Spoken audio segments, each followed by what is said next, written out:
Welcome to the Elastic Potential Energy Interactive Calculator, which solves for energy storage in springs and related mechanical properties. This calculator has a drop-down menu called Select Calculation Mode with 6 options: Calculate Elastic Potential Energy, Calculate Spring Constant, Calculate Displacement, Calculate Force at Displacement, Calculate Work Done during Compression Extension, and Calculate Natural Frequency.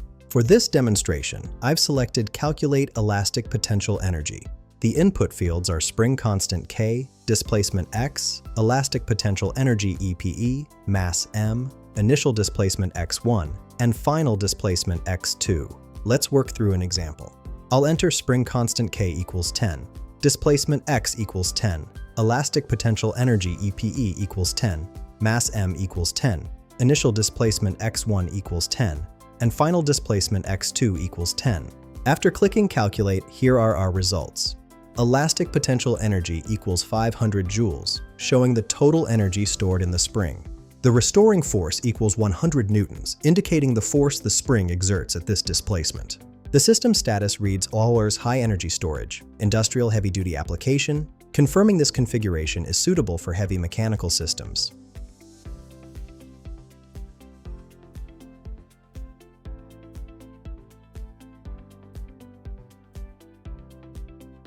Find the link in the description below.